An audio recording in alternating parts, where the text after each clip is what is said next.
Hello friends, हम लोग spectrum कर रहे थे हिंदी में। और अब क्या है कि प्रकाशित अभिलेख, यहाँ से हम लोग को आगे करना है। आप क्या करिए, बुक है आपके पास तो बुक में ये चीज़ मिला लीजिए, और नहीं तो आप इस टॉपिक को, प्रकाशित अभिलेख को समझने का प्रयास करिए। और जो नोट्स मैंने आपको बोला बनाने, वो आप साथ साथ बनाते चलिए। कुछ कुछ इंपॉर्टेंट जो होगा वो मैं खुद बताऊंगा, और जो आपको इंपॉर्टेंट लगे वो खुद आप लिखते चलिए। ठीक है, कुछ कुछ चीज़ें लिखने से क्या होगा, प्रैक्टिस आपकी मजबूत होगी, प्रिपरेशन और अच्छा होता है इससे। ठीक है, प्रकाशित अभिलेख सामग्री आधुनिक भारत के इतिहास के सृजन के हेतु बेहद महत्वपूर्ण उपयोगी सूचना स्रोत है।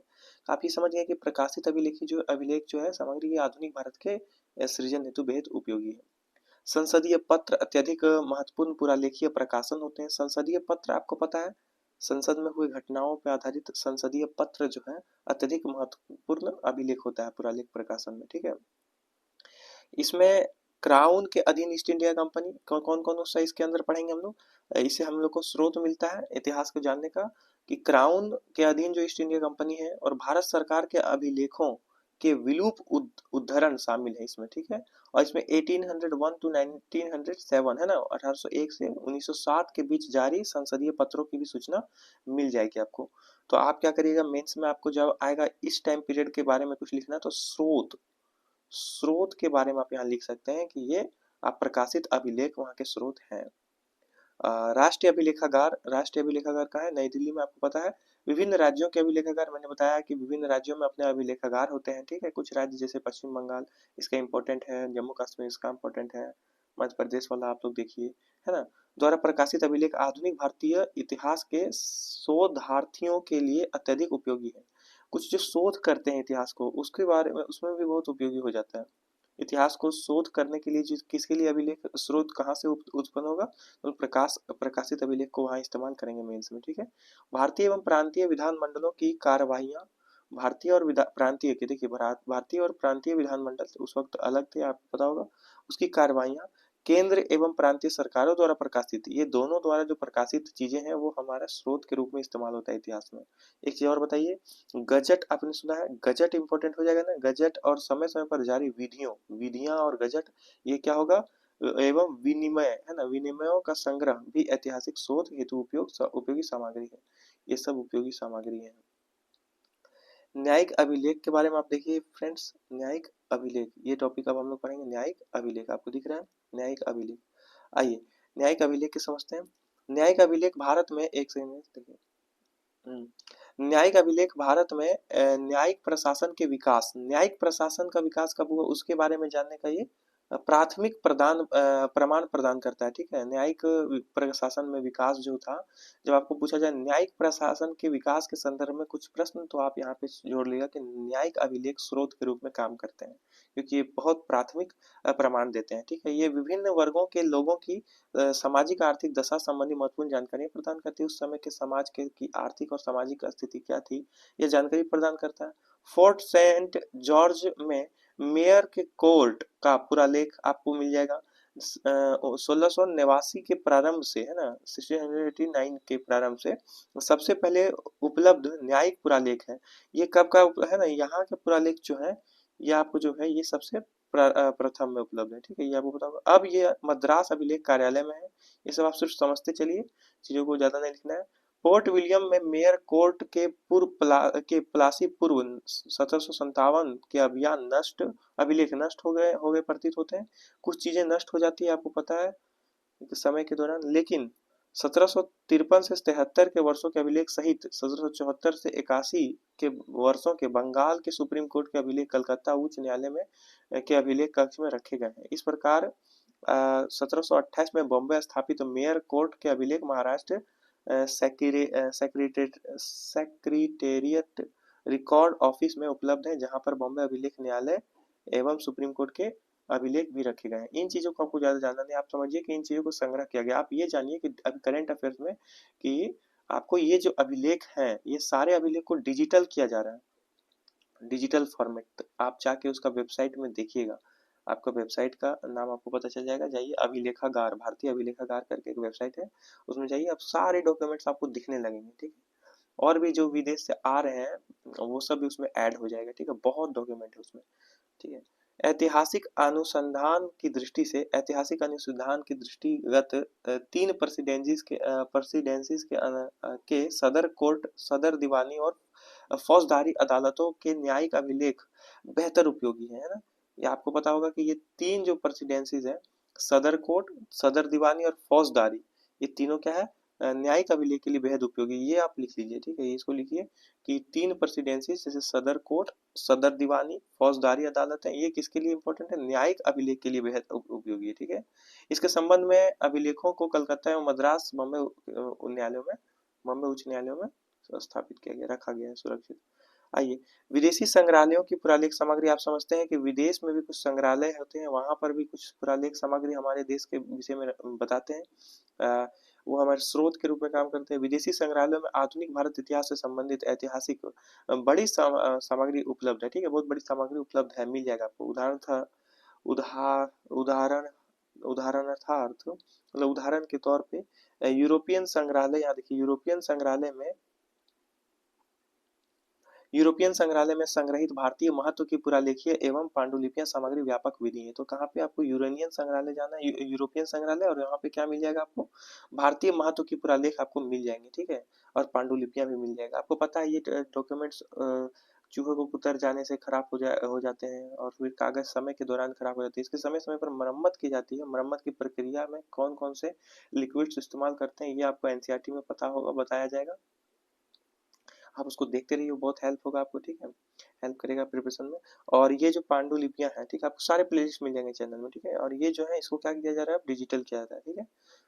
आपको India office records, foreign Commonwealth और डेवलपमेंट ऑफिस, एफसीडीओ है ना, लंदन में कई महत्वपूर्ण पुरालेख अभिलेख हैं जो हमारे देश में उपलब्ध नहीं है, ठीक है। कुछ चीजें आपको याद रखिए कि जैसे लंदन में उपलब्ध है, ठीक है, ये चीजें याद रखिए, बस लिखने का जरूरत है।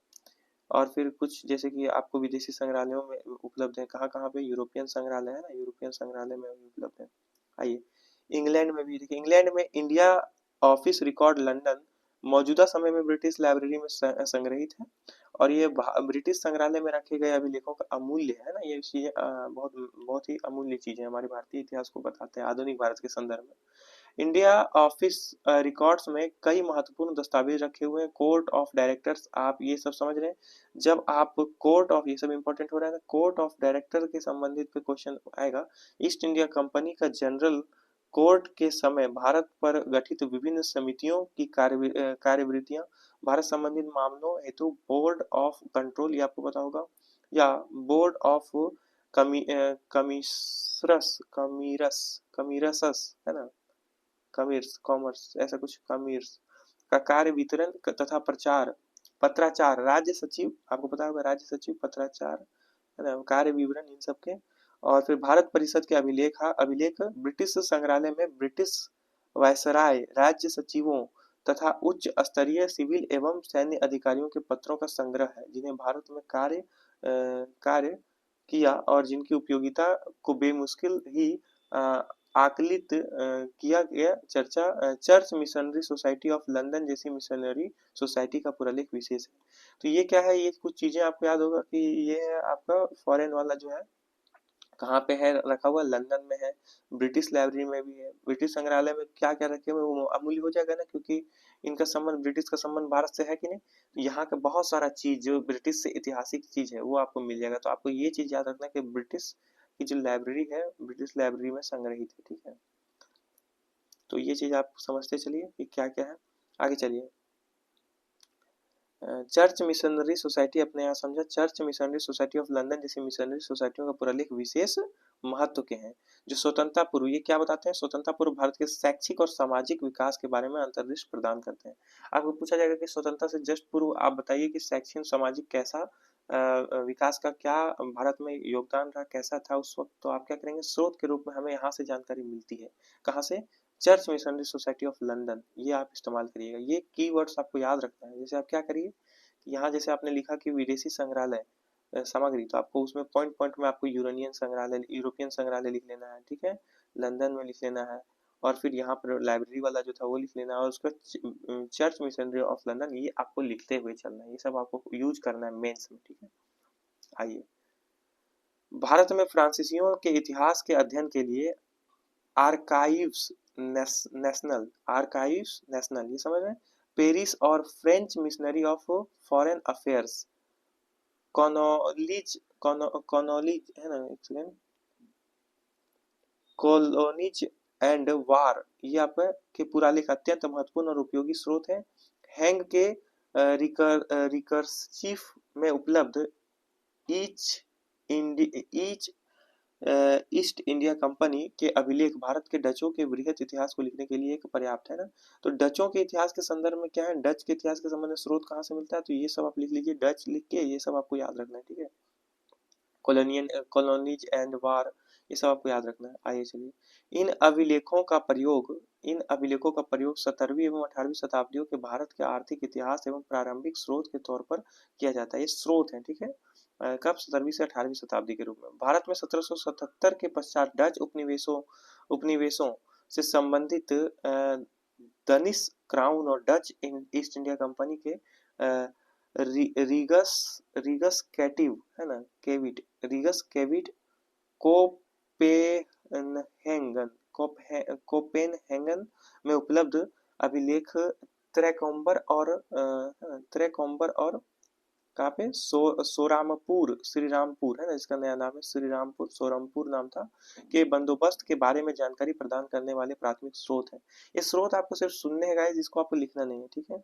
इस प्रकार national archives of Portugal Lisbon में भारत में पुर्तगालियों के संबंधित में आपको मौलिक पत्रों का संग्रह मिल जाएगा। तो ये क्या है, ये आप लिख लीजिए, ये आपको मिल जाएगा नेशनल आर्काइव्स ऑफ पोर्चुगल, कहाँ पे है स्थापित, लिस्बन में है, और ये भारत के पुर्तगालियों के संबंध में आपको मिल जाएगा इतिहास, ठीक है। भारतीयों द्वारा विदेशों में चलाई गई राष्ट्रवादी गतिविधियों के इतिहास के सृजन के लिए विभिन्न देशों के विदेशी मामलों संबंधित कार्यालयों के पुरालेख बेस कीमती है। तो आपको पता चल रहा है कि विदेश में भी जो चीजें भारत के संदर्भ में उठाई गई आवाज थे, वो भी वहां पर का जो साक्ष्य वो भी बहुत इंपॉर्टेंट है। उदाहरण के लिए क्या है, यूरोप में भारतीय क्रांतिकारियों के बारे में उपयोगी सूचना मिल जाएगी या जानकारी है ना। जर्मन फॉरेन ऑफिस में के अभिलेख में आपको संयुक्त राज्य अमेरिका में भारत के क्रांतिकारियों के संबंध में जानकारी मिल जाएगी, है ना। स्टेट डिपार्टमेंट ऑफ और जस्टिस जस्टिस डिपार्टमेंट में आपको ये सब मिल जाएंगे, तो कि भारत के संदर्भ में कौन कौन सी चीजें विदेश में किए गए थे, कदम उठाए गए थे। हालांकि आधुनिक भारत के इतिहास के 1947 के पूर्व के बेहद महत्वपूर्ण और समृद्ध पुरालिक स्रोत अब पाकिस्तान में भी है। देखिए, क्योंकि पाकिस्तान का संबंध आपको पता है भारत से ही वो है ना विभाजित होकर अलग हुआ है, तो वहां पर भी आपको क्या है कि बहुत सारे स्रोत और साक्ष्य मिल जाएंगे। इन अभिलेखों में सबसे अधिक महत्वपूर्ण क्या है, महत्वपूर्ण संग्रह क्या है, लाहौर के वेस्ट पाकिस्तान रिकॉर्ड ऑफिस में है। कहाँ पे है, लाहौर के वेस्ट पाकिस्तान रिकॉर्ड में है, जिनमें 1894 आपको कहाँ से देखिए 1894 के पंजाब सरकार के अभिलेखों के अतिरिक्त 1804 से 1857 के दिल्ली रेजिडेंसी और विभिन्न राजनीतिक अभिकरणों के अभिलेख आपको शामिल है, जिन्होंने समामेलन पूर्व पंजाब में कार्य किया था। पेशावर स्थित अभिलेख कार्यालय में एक कहाँ मिल जाएगा आपको, पेशावर में मिल जाएगा। देखिए, पेशावर स्थित जो अभिलेख है वहां पर मिल जाएगा आपको 1849 से 1900 के बीच में पेशावर के कमिश्नर में आपको क्या मिल जाएगा, अभिलेख 1901 का उत्तर पश्चिम सीमा के प्रांतों के अभिलेख उपलब्ध है, ये सब वहां मिल जाएगा आपको, ठीक है। तो पाकिस्तान में भी कुछ चीजें आपको मिल जाएगी, ठीक है। पूरा डिटेल आपको याद नहीं रखना है, बस समझते चलिए चीजों को।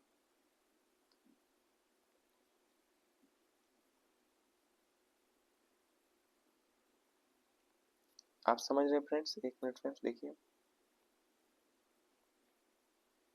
हाँ देखिए, बेहद उपयोगी सूचना प्राप्त होता है यहाँ से, आपको ये पता हो गया। और क्या है यहाँ देखिए, 1901 से उत्तर पश्चिम सीमा प्रांतों के अभिलेख भी उपलब्ध हो जाएंगे आपको। ये अभिलेखागार भारतीय उपमहाद्वीप के प्रादेशिक इतिहास के अध्ययन के लिए मूल्यवान है। तो प्रादेशिक इतिहास के अध्ययन के लिए क्या मूल्यवान है, आपको ये चीजें उपलब्ध है, जो ऊपर के चीजें जो पाकिस्तान में अभी मौजूद है, ठीक है। और भारत के अफगानिस्तान, ईरान और सीमावर्ती क्षेत्रों के जनजातियों के साथ संबंधों के बारे में भी उपयोग हो जाएंगे, ये उपलब्ध सूचना देते हैं।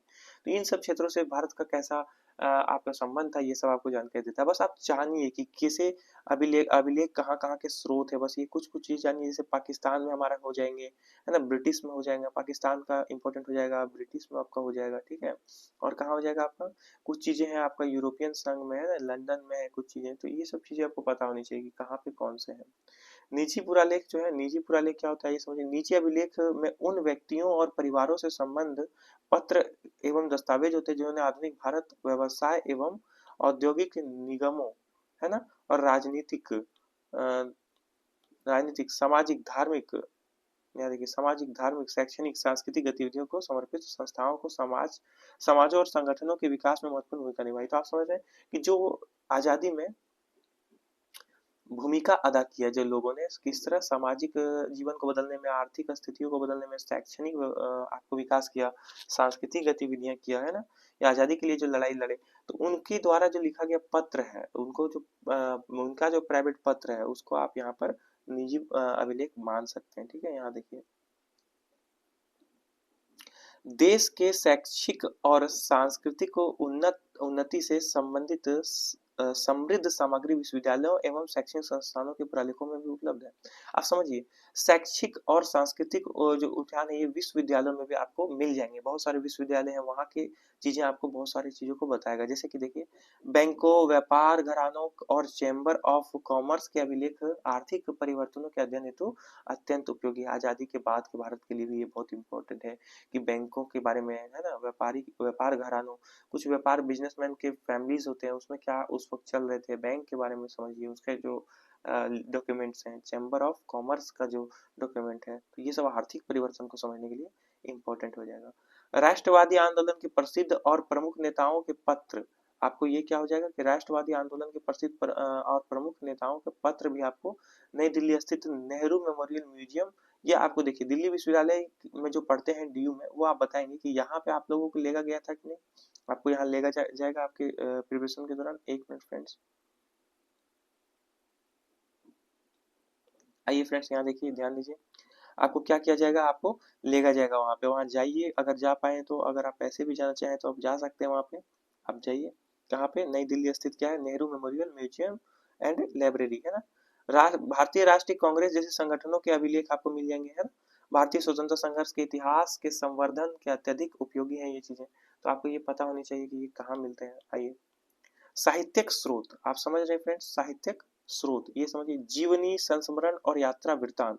जीवनी आप समझते हैं, कुछ जीवनी होते हैं किसी के विषय में, जीवन के विषय में लिखा गया, संस्मरण होते हैं, और यात्रा वृत्तांत होते हैं। ये सब से भी हमें आधुनिक भारत के समय के लेखकों के द्वारा लिखी गई चीजों से हमें हेल्प मिलता है उस टाइम पीरियड के इतिहास को जानने और समझने में। जीवनी, संस्मरण तथा यात्रा वृत्तांत जैसे समकालीन या अर्ध समकालीन साहित्यिक दस्तावेज एवं प्रमाण भी उपलब्ध है, ठीक है। ये चीजें उपलब्ध प्रमाण के रूप में जो हमें 18वीं और 19वीं शताब्दी के भारत के इतिहास के लिए उपयोगी झलक प्रदान करता है। टाइम पीरियड क्या है, 18th सेंचुरी से 19th सेंचुरी तक। कई यात्रियों, व्यापारियों, धर्म प्रचारकों, मिशनरी जिसे बोला जाता है, एवं लोक सेवकों, सिविल सर्वेंट, देखिए आप ही बन रहे थे, इन सब के, है ना, जो इन शताब्दियों के दौरान भारत आए, जो ये लोग भारत आए, देश के विभिन्न हिस्सों में अपने अनुभवों और प्रभावों को लेखाबद्ध किया। मान लीजिए किसी आईएएस ने किसी सोसाइटी में कुछ काम किया, तो वो लिख के रखा हुआ है उसका डॉक्यूमेंट्स में, तो वो काम आ जाएगा ना कि उस वक्त उसने क्या क्या काम किए, क्यों काम किया, और किसके लिए काम किए। कुछ मिशनरी है, धर्म प्रचारक, ये क्या कर रहे हैं कि धर्म को कैसे व्यापक हुआ, ये धार्मिक इतिहास जानने में मदद हो जाएगा। यात्री और व्यापारियों का, व्यापारिक है ना, आर्थिक दिशा पता चलेगा, यात्रियों से कई चीजें पता चलती है। तो ये चीजें हम लोग, सॉरी, यात्रा का कितना बड़ा महत्व है आपको ये पता होगा। इन शताब्दियों के दौरान भारत आए थे, उनसे हमें क्या कहते हैं, बहुत सारे अनुभव लिखते हैं ना। इन वृत्तांतों के आधुनिक भारतीय इतिहास के अध्ययन हेतु बहुत उपयोगी स्रोत के कार्य किया है, ठीक है। बहुत सारे कार्य इन्होंने किया है स्रोत के रूप में, ठीक है, बहुत महत्वपूर्ण चीजें निभाई है, क्योंकि ये चीजें बहुत इंपॉर्टेंट है उस टाइम पीरियड को समझने के लिए। इन लेखकों के समूह में सर्वप्रथम क्या लिखा हुआ देखिए, मिशनरीज, ईसाई धर्म प्रचारक आते हैं। तो ये जो ईसाई धर्म प्रचारक है, इन्होंने भारत में आया था क्योंकि धर्म प्रचार के लिए कानून बने हुए थे, ठीक है, तो आप कर सकते हैं धर्म प्रचार, अभी भी आप कर सकते हैं। किंतु आप किसी धर्म को बुरा मत कहिए, सभी से आप ये संबंध बना के रखिए और अपना अपने धर्म को आप अच्छे से समझिए, इतना ही बहुत है आपके लिए, ठीक है। अपने धर्म को आप समझिए अच्छे से, ये बहुत है। जिन्होंने स्थानीय निवासियों में है ना, सुसमाचार है ना, ईसाई धर्म का प्रचार किया, करने के लिए अपने संबंध समाजों को भारत में अधिकाधिक मिशनरियों को भेजने के लिए प्रोत्साहित करने हेतु लेखन किया। क्या कि अपने धर्म को प्रचार करने के लिए क्या होगा, अत्यधिक लेखन करना होगा ना, अपने धर्म की विशेषताओं को बताने के लिए, इस समाज में क्यों उस धर्म का जरूरत है, इन चीजों को लिखने के लिए आपको ये होगा, तो वो लोग लिखे थे और उस वो चीज क्या हो गया, स्रोत के रूप में हमें मिल गया।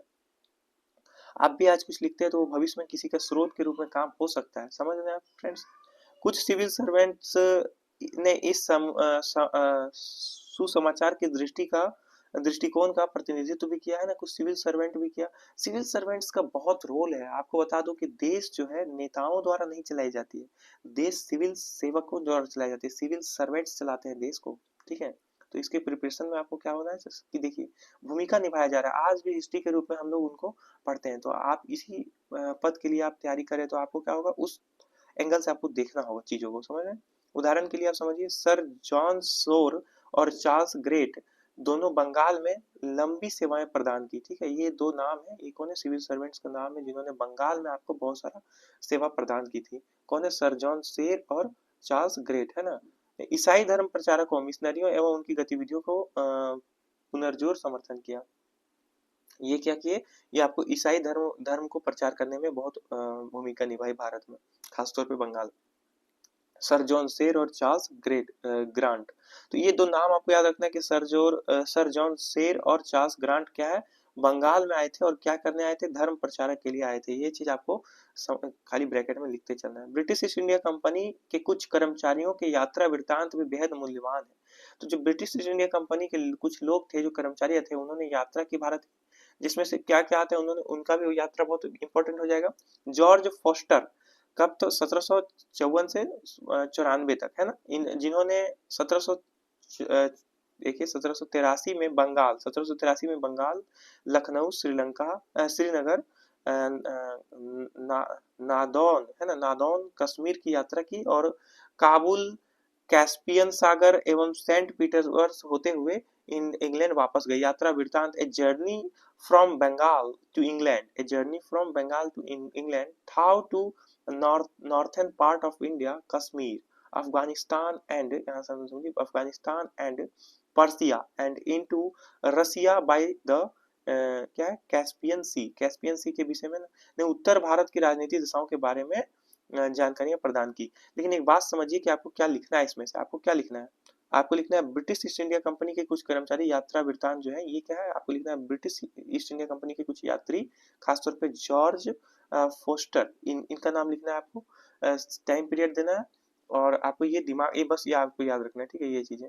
और क्या है कि आपको टाइम पीरियड में बस ये चीजें आपको याद रखना है, कि क्या याद रखना है, इसको लिखना नहीं है। बंगाल, है ना, लखनऊ, श्रीनगर, नादौन, कश्मीर की यात्रा की है ना, और काबुल, कैस्पियन सागर होके आप चलेगा। और ये बुक का नाम, यात्रा वृत्तांत का नाम है, a journey from Bengal to England, था to northern part of India, Kashmir, Afghanistan and Persia and into Russia by the Caspian सागर, कैस्पियन सागर से रसिया वो चलेगा। तो ये चीजें हैं, आपको समझ आ रही है, आप कैसे नोट्स करना है, यहाँ देखिए। बेजामिन हेन, आपको ये दूसरा पॉइंट करना है उसी में से, यात्री वृत्तांत में दूसरा, ब्रिटिश यात्री वृत्तांत आधुनिक भारत के संदर्भ में। आपको बेजामिन हेन 1770 से 1819 के बीच में, 1814 में प्रकाशित, क्या प्रकाशन का नाम है, ये भी इसको आपको लिखना है। सेवरल टूअर्स, है ना, सेवरल टूअर्स थ्रू थ्रू एक सेकेंड देखिए, through various parts of the peninsula, है ना, पेनिनसुला। तो ये चीजें आपको लिखना है। ये कहाँ का है, ये आपका बेंजामिन हेन का है, ठीक है। ये टाइम पीरियड लिखा है 1770 से 1819 तक। जर्नल ने उस समय के दौरान प्रायद्वीप में आर्थिक उत्पादों पर बेहतरीन जानकारी प्रदान की। और बगल में क्या करना है, आपको लिख लेना है कि आर्थिक उत्पादों पर जानकारी, है ना, प्रावधान होता है। 1831 में प्रकाशित जेम्स बर्न्स आपको 1801 to 62 के a narrative of a visit to the court of Sindh, है ना, sketch of the history of Kutch, है ना, from the its first contention which connection which the British government in India till the, क्या लिखा हुआ देखिए, conclusion of the territory of 1819 and some remarks of on the क्या लिखा हुआ है, मेडिकल थेरेपी ऑफ भुज, है ना। ये चीजें आपको समझ आ रही है, ये चीजें आपको याद नहीं रखनी, बस आप देख लीजिए, समझते चलिए, लेकिन हाँ इसके नाम आपको लिख लेने हैं। आपको लिखने क्या है, मैंने जो बताया, बेजामिन हैन लिखना है, टाइम पीरियड लिखना है, और ये बुक का नाम लिखना है आपको, ठीक है। और उसके बाद आपको क्या लिखना है कि ये आर्थिक उत्पादों पर जानकारी देते हैं, ठीक है, ये चीज आपको लिखना है। उसके बाद चलिए, नामक यात्रा वृत्तांत ने कक्ष के कुछ इतिहास पर, और कक्ष यहाँ लिख लेना है कि कक्ष के इतिहास पर भी, यहाँ देखिए ऊपर में लिखा हुआ था ना भूज, आप देखिए यहाँ भूज लिखा हुआ है ना। आपको ये चीजें हैं, भूज और कक्ष के बारे में आपको ये बता रहा है, ठीक है। आगे चलिए, उसके बाद यह तीसरा नाम आपको लिखना है, अलेक्जेंडर बर्न्स 1805 से 41 का यात्रा वृत्तांत, ट्रेवल्स इनटू बेखारा, ट्रेवल्स इनटू बुखारा, ट्रेवल्स इनटू बुखारा, ये आपको लिख लेना है, ठीक है। 1834 में 3 संस्करणों में प्रकाशित हुआ, भारत से काबुल की उसकी यात्रा का वर्णन है, कहां से कहां तक किया था, भारत से काबुल की यात्रा, ये भी आपको लिखना है, ठीक है। इस यात्रा का राजनीतिक उद्देश्य का पता लगाना था कि है ना, कंपनी ईस्ट इंडिया कंपनी है ना, ईस्ट इंडिया कंपनी जो है के लिए सिंधु क्षेत्र किस प्रकार लाभदायी है। तो सिंधु क्षेत्र ईस्ट इंडिया कंपनी को कैसे लाभ करेंगे, ये है, तो आपको इसका उद्देश्य डैश आपको ये लिखना है कि ईस्ट इंडिया कंपनी सिंधु क्षेत्र को कैसे लाभदायक है, ठीक है, ये आपको लिखते चलना है। CJC डेविंस का 1843 में प्रकाशित diary of the travels and adventure in upper India, है ना, ये भी आपको लिख लेना है, बेहद उपयोगी कार्य है। जॉर्ज, यहाँ देखिए, इसके बाद अगला लिखना है आपको, ये सब लिखना है आपको। जॉर्ज बटलर द्वारा 1855 में प्रकाशित यात्रा वृत्तांत, travels and adventures in the province of Assam during a residence of 14 years, है ना, 14 ईयर्स, 14 साल का, ये आपको ट्रेवल्स के बारे में बताएगा, ठीक है। यहाँ देखिए असम के विषय में, राज्य की पहाड़ी जनजातियों की प्रथाओं, क्या कर रहा है, असम के राज्य की पहाड़ी जनजातियों की प्रथाओं, आदतों एवं समाजों का वर्णन मिल जाएगा इसमें आपको, ठीक है। तो आपको ये लिखते हुए चलना है। WH अस्कीमैन, है ना, अस्किल मैन, है ना, असली मैन, है ना, असली मैन, WH असली man, George through the kingdom of Awadh नामक राजनीतिक और आर्थिक दशाओं के प्रतिबिंबित करती है, यहाँ समझते चलिए। अंग्रेजों के अतिरिक्त अन्य यूरोपीय देशों, यहाँ समझिए, अंग्रेजों के अतिरिक्त भी कुछ अन्य यूरोपीय देशों के यात्रियों ने भी भारत की यात्रा किया था और रोचक वृत्तांत प्रस्तुत किए थे। इन श्रेणियों में कौन है, आपको क्विटर जैकमोट, है ना, क्विटर जैकमोट, ये देखिए नाम लिखिए, ये कहाँ से, देखिए, letters from India describing a journey in the British dominions of India, Tibet, Lahore and Kashmir during the years 1828, 29, 23, 30 और 31, ठीक है, ये चीजें आपको चीजें समझ आ रहा है। उसके बाद बैरन चार्ल्स, है ना, बैरन चार्ल्स ह्यूगल, ये कब है, ये क्या किए हैं, इन्होंने लिखे हैं, देखिए, travels in Kashmir and Punjab, Kashmir और पंजाब का, सभी आपको याद नहीं करना, ऊपर वाले चीज याद करने जो मैंने बताया। William Moorcroft and George Trebeck, है ना, इन्होंने क्या लिखा, travel in the Himalayan province of Hindustan and Punjab and Ladakh and Kashmir, Peshawar, Kabul, Kunduz, है ना, देखिए, Kunduz and Bukhara from 1819 to 1825 इत्यादि प्रमुख रूप से शामिल है, ये समझ रहे हैं आप। ये यात्रा वृत्तांत सामान्य तौर पर आधुनिक भारत के इतिहास के सृजन हेतु विश्वसनीय स्रोत है। तो यात्रा वृत्तांतों को क्या हम मानते हैं, स्रोत मानते हैं, विश्वसनीय स्रोत। यात्रा वृत्तांत में क्या होता है, यात्री यहाँ के देश को समझते हैं, देखते हैं और वो अपने विचारों को रखते हैं। देखिए गाइस, इसके आगे क्या है, समाचार पत्र एवं पत्रिकाएं, इसको अगले वीडियो में देखेंगे, वीडियो लंबा हो रहा है काफी। Thank you friend.